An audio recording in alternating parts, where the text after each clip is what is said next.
Hey, what's going on, guys? Tobin here with you. Thanks for checking out the channel. If you guys want to watch the Tobin and Leroy show, it is live weekdays on the 56WQM YouTube page, 10 a.m. to 2 p.m.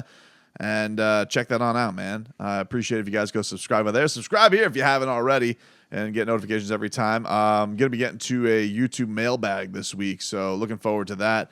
I'm not even sure. I might even do it live. That's pending. Probably Thursday. That's looking like it's going to be boots on the ground tomorrow night as the Heat take on the Atlanta Hawks again. And it looks like this is going to be the season debut of Ömer Yurtseven, as Big Yurt has had a couple of games in the G League, has looked like an absolute monster. If you guys haven't seen the Sioux Falls highlights, in his first game, he put up 27 points, 10 rebounds, 5 assists. Game 2, he put up 28 points, 17 rebounds, and 3 assists. So Big Yurt coming and doing what he does, which is just fill up double-doubles like it's nobody's business.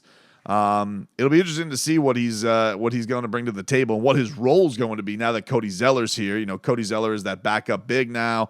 Played a really good game against Atlanta on Saturday, and has had a couple of nice performances. Kevin Love is in the starting lineup, but I can't imagine they're going to bench Kevin. We've kind of seen so far that he is in that definitely going to start games, get some good rebounds, get some action down the floor, but will he necessarily close games? Probably not.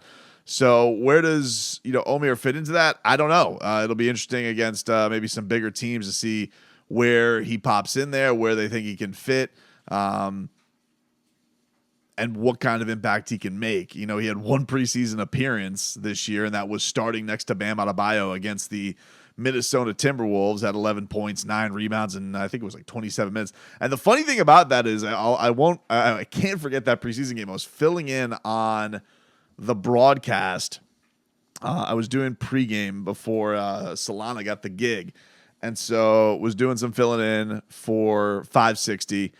And I will never forget the look that I had with Jason Jackson when Bam Adebayo hit a 3 in that game. I don't know if people remember, but Bam Adebayo hit a 3. I believe it was off the wing, and just sunk it right there. And Jackson and I locked eyes lovingly, as if it was a moment. And it was just this moment of bliss of Bam hitting the 3. I don't remember if Ömer was on the floor at the time. I can't recall, but it was his one appearance, and then all of a sudden, boom, gone. Nothing from him.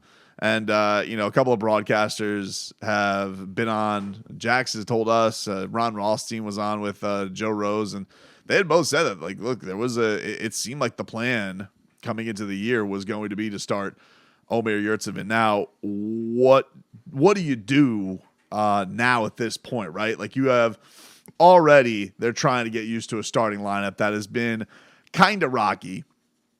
Probably had your most consistent performance from everybody this last game against Atlanta. Second unit looked like it was coming along really nicely. Been really trying to set these roles and get guys into good spots and where everybody fits in for this team. So what do you do with Ömer where it's like, hey, this guy can give you a double-double. He can walk out of bed. He can roll out of bed and give you, 12 and 12. And that's, what he did last year. In his rookie campaign, he started 12 games. They were basically all when Bam was hurt, and gave you just under 13 points and gave you just over 12 rebounds a game, and looked pretty natural doing it. He's still, but that's essentially a rookie. That's the crazy thing about it is like you're putting him into this spot, and maybe he can produce. I don't know. I mean, Duncan Robinson basically did that when he had his first year, which was D Wade's last year. And then the next year he was starting for the Heat. But this is a different situation because you're being plopped right into the middle of the season. And it seems like your bigs rotation is kind of set. Now, maybe Cody Zeller gets into foul trouble. Maybe they like, the prospect of they think there's a higher ceiling because, that's still the numbers with Bam off the floor haven't been fantastic. And especially with Jimmy and Bam off the floor at the same time, it's been nearly catastrophic. And then Spo's been doing some things with the rotation to try and limit that a little bit. But what do you do from that? I don't know. That's an interesting question. Do they just look at Ömer and say, hey, that's a higher ceiling. This is our prospect. And Cody Zeller was kind of just an insurance piece.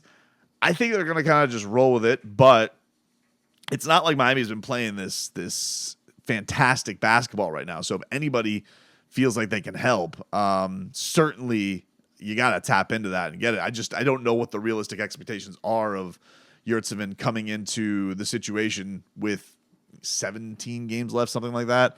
A lot of games at home, so maybe that's a little bit more comfortable for him and knowing the area. But it is interesting, man. It would have been interesting to see this year, like what the role would have been with him and Bam if they would have started next to each other, if he would have just straight up been the backup. I don't know. We can only speculate for now. I just don't imagine they're. I know one thing. I can't imagine they're going to go to starting him now. Obviously, you have Kevin Love. You kind of promised Kevin Love to come here. He was going to start. That's very evident because he started right out of the gate. And I don't think that Zeller's done anything to lose the job. But if you have, this is also Omer's last year of his contract. Not that I think he's going to get swept up for like a monster deal or anything like that. And I would think that for him, he'd probably want to stick with a system that knows him, knows his body, and feels like he can get the best out of him. That's what Miami has done with a lot of these undrafted prospects before. But I'll never forget that day, man. That preseason game. What an interesting game when Bam hit that three. Speaking of Bam, by the way, a note from the New York Knicks game. The NBA officials, top bums, they have come back and they have said that Bam did not foul Julius Randle when Bam took one right in the chops. He hit him with his shoulder, and Julius Randle, who was hitting everything, he hit this nasty fadeaway, goes in, but he also got himself a free throw. That bucket had put the Knicks up 118 to 116, and then Randle got a free throw, put him up 3. Now we have 2 situations in this game where the Knicks got an extra point, and the Heat also had 2 points erroneously taken away from them. My point of this is not a true loss. I have officially taken this off the board as a true loss. The Knicks win streak is officially over, okay? Not a true loss for the Miami Heat. Too many erroneous calls by the officials to let this one sit. You had a back and forth game. These are plays that matter, and you have the officials cheating for Julius Randle and cheating by taking buckets away from Tyler Hero, which he said was horrible. And not only that, you had these Knicks fans just parading around Twitter. This is the Mecca, bro. We're the best team ever. New York, we are back. Which is like you could just, it stands the test of time. The New York Knicks getting excited in March to only have their hearts stomped out later in the spring. It's like the seasons. You know it. And they can't help themselves. And they especially can't help themselves if they get a win over the Heat. I mean, Lord knows they threw confetti when they beat them for one time in a playoff game. So I've taken that loss away. It's erroneous. There was too much cheating going on. And I just thought that needed to be known. Okay.